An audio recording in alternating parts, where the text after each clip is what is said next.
Gibbo presents. It's Gibbo, and right now I'm joined by two members of the reigning and defending War Inner East champions. Hailing from Brooklyn, New York, and representing Kosmik Movements, it is Easy and Sparks. Guys, how are you doing? Yes, Gibbo. Cooling. What's good, Gibbo? You're going to be heading off to Europe in April to defend your title. But before we look ahead to this year's War in the East, I'd like to take a look back at last year's. What's the first memory or thoughts that comes to your mind when someone says to you, War in the East 2013? Well, really big clash, big stage. The world watching. The world is watching. And just being sharp, preparation. Also, when I think of War in the East, I think of really our first time playing in Europe, and the appreciation that people had, the Europeans had for us once we reached there. The very Anticipation. It was a nice vibe. It was just a good vibe throughout the whole experience. So great hospitality. They showed. So I think of War in the East. I just think of good times. Good times. Big up Herbalizer Sultan. For giving us the opportunity. Easy, I remember talking to you just minutes after you won the clash, and you couldn't keep the smile off your face. It was clear how much the victory meant to you. Why was it so important that you left Enschede with the trophy? Well, I mean, that was our goal. That was our mission, and it was accomplished. We put the work in. We put the time in. We prepared for it. And when going into a clash like that, most people are not really aware of the thinking that goes behind it. We actually fought out that clash to a point where we knew which each sound, what their weaknesses was and what their strength was, and we prepared. We studied it and we prepared for it, and to come out with a victory was just, Overwhelming. Definitely overwhelming. But it was a good times. When you was talking to Easy, I was still downstairs celebrating. I couldn't even make it upstairs to do the interview. Definitely a pleasure, and it was fun. Yeah. What, if anything, did you learn from the victory? Me personally, that anything is possible winning that clash. Like, if you put your work in, it's definitely going to pay off no matter what. Like, even, I would say, I said it a few times, if we would have lost in tune for tune, we definitely still put the work in to show that we put the work in. Like, you understand if it makes sense?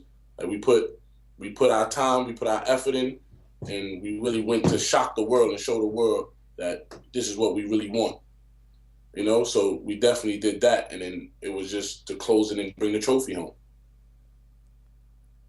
When I spoke to Sultan to preview this year's clash, he said that your victory was one of his most memorable War in the East moments. Do you think you get the respect and ratings you deserve as a result of the performance that you put on? Well,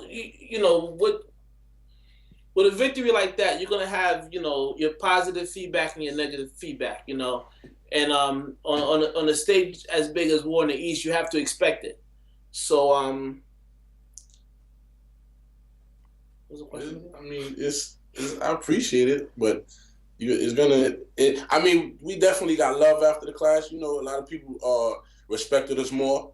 And then it was before. But at the same time, they said, well, you know what, Sentinel, those were the new members, so you guys didn't really beat Sentinel. I just beat the new, So at the same time, with the compliments comes the, you gotta be able to handle both sides. So and to me, the biggest part of that is we gain more fans. we gain more fans, and worldwide we gain more fans. So, you know, but you still have the people that's gonna come automatically, gonna have the negative impact and negative feedback.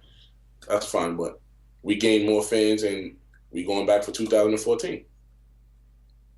Do you think you're held in higher regards in Europe than you are in America?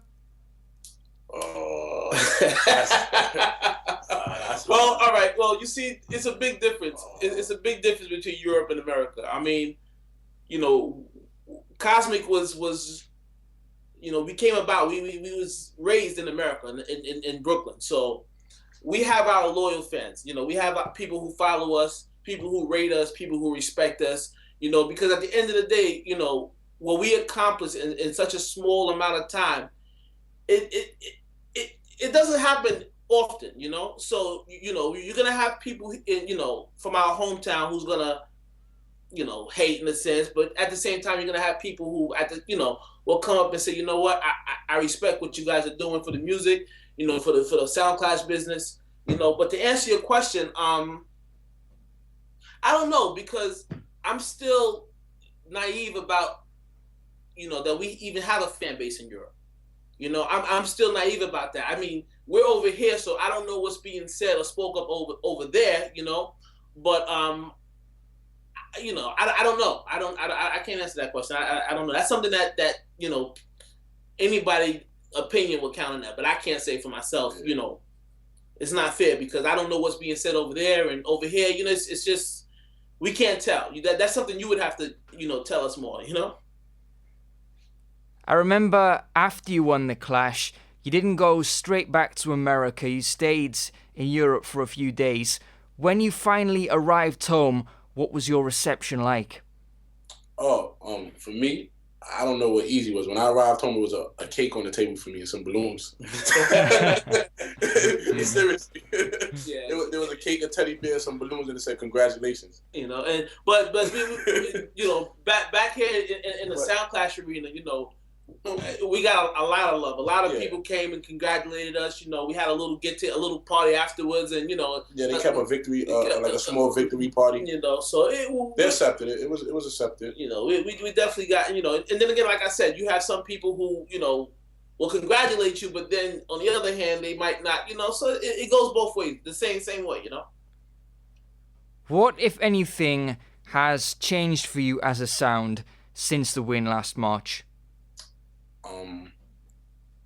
Experience during as time go along. I notice in this business, in this game, as time goes along, you'll get more and more experience, experience. Even if it's a little bit, you'll always gain. You'll never like go backwards on experience. You'll always gain more and more experience. So from last year coming up to this year, we haven't clashed in the whole year. But we still gaining experience because we practice, we prepare, in preparation, you understand what I'm saying? And we might not be, we might haven't clashed in a whole year on a big stage or by a real promotion, but when we're practicing, we're clashing. You understand? So we do that and we go. You know, also, I think what we learned from, you know, since we've been back, we, besides experience, you know, we were able to now look at a wider audience. Mm-hmm. You know, a wider audience. I'm seeing, you know, I get calls from places around the world that I can't even pronounce, to be honest with you.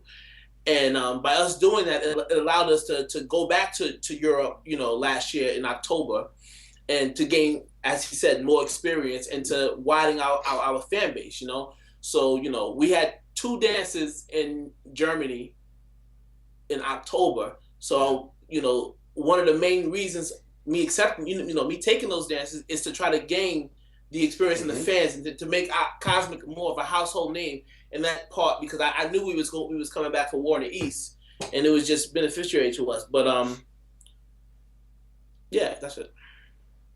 Sparks, as you said, you haven't clashed again since last year's Warner Easts.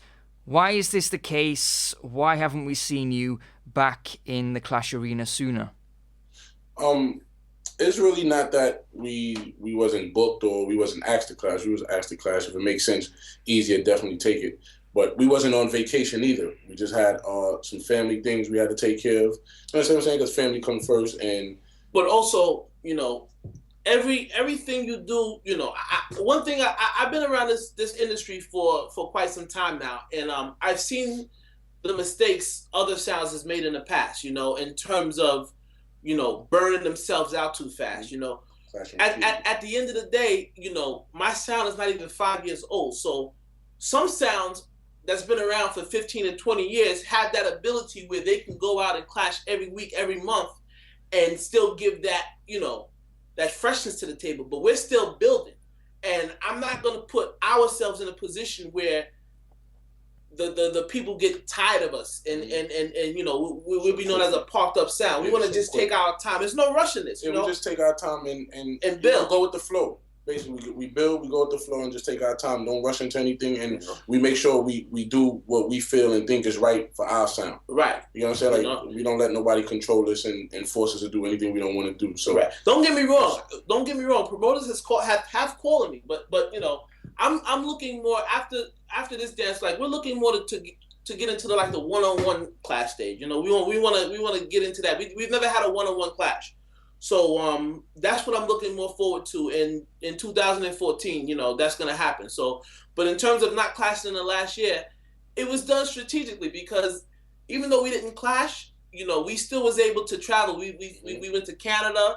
We went back to Germany. We went to Norway. We went to places around the world where we just kept the name going. Where when it's time for us to clash, people are gonna have an idea. Okay, well, this is Kosmik. This is they come in to bring it. So we're gonna go support them. And that's how you gain fans. You don't necessarily have to clash, every week to try to, you just have to just do it strategically, and it has to make sense. It's all, at the end of the day, it's all mathematical. You have to don't be fooled neither, Gibbo.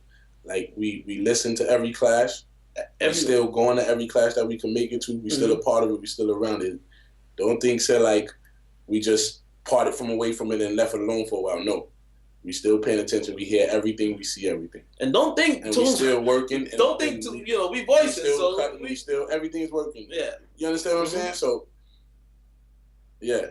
So, are you looking to clash again this year after W.I.E, or will that depend on how the event goes? Yeah, it's been already spoke of. I mean, contracts are being written about as we talked about it. I mean, I'm not gonna let the cat out the bag, but it's gonna be some. A few. Yeah. A few good ones. A few. Just make sure when you are ready to let the cat out the bag, it's me who you tell first. It's Gibbo Presents, right? Exclusive. Exactly. See? Yeah.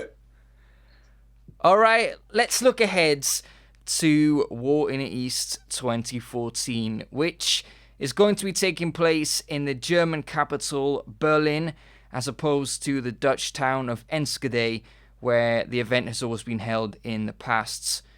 Should you be seen as favourites going into this year's event, given that you're the defending champions? No. Nah. No, not favorites. Nah, we're not the favorites. We're going in the middle of Berlin. We're going in Berlin. That's not our hometown. We have fans there, but it's not our hometown, so we're not the favorite. Well, just like in any other, let's say, sports, because I do consider sound clash a sport in a way. One of the hardest things to do in sports is to repeat, to go back to back, because everybody's going to be coming for you. Every sound is going to be trying to eliminate us first, because we're going to be the threat. At the end of the day, everybody's going to be aiming their energy towards us to see what we're up to. So I think for the most part, our back is against the wall, because we pose as the biggest threat. But to us, I like I said to you last time, we like being the underdog. I want people to think, oh, Kosmik, they haven't been on the clash scene for over a year. Let's see what that's the best thing, because you don't know what's coming to the table with us. You don't know which direction. We can't be studied. Yeah. So you can't really, you can do preparation for the clash, but you can't do preparation for Kosmik. In a sense where because we come with the surprises and something different every clash. So there's no really preparation for Kosmik. There's preparation for W.I.E, but there's no preparation for Kosmik. Right. So we're gonna just take this clash just like we do anything else. We're gonna give our full 100. Most important to us, we of course come to win, but at the end of the day, we want to make sure the people's got their money's worth. And they're satisfied. They're satisfied with. They can say, you know what, that sound right there, when they hear the name, they're gonna come out because they know we're gonna come with our full 100 every time. So at the end of the day, War in the East, for the 10th anniversary, it has to be. It has to be, every show, and it's just not War in the East. Every show, even if it's just a hardcore juggling or a birthday dance or anything else, you never know what Kosmik going to come with. You're never prepared for what we're going to come with because we always have a surprise for any bill that we on. If you're not the favorites, who do you think are? Me? No. At the end of the day, all of them. I don't put my cards. Okay, this is why I say it, because let's take each sound. Zygon. They made a good impression in their country, and now they're stepping on their first time on international stage in front of an audience where people from all over the world are gonna come. So and want to see what they're bringing to the table. So they're gonna come with their full 100. They're hungry, because they're where they are right now. We were last year, so they're thinking, if they can win this dance, then they become an internationally known sound. I'm not saying this, but they get a little world recognition. So same thing with Natural Affairs. They've been over to New York, and they're making a lot of noise in Germany. I mean, in the UK right now, they're probably, as from what I can understand, the most active UK sound. So this is their chance to come on that big stage and show the world what they're made of, And then Burn Down. You can't put anything past these guys because they're one of the biggest sounds in Japan. I mean they're working hard. They're working hard at it, So they might be a little bit of a disadvantage because of the language barrier, but at the same time, you think they're not at home plotting. They come in with their full 100 just like the others. Warrior. And then you have the home sound. Warrior sound is needless to say, He just had a huge win over Supersonic, and right now, all eyes is on him. So and it's in his backyard. In his backyard, he has advantage. So it really, I think they're all a threat. They're all a threat, and we're taking each of them as very serious. Very serious. Very serious. So very serious. Let's go, War in the East. Very serious. Gibbo.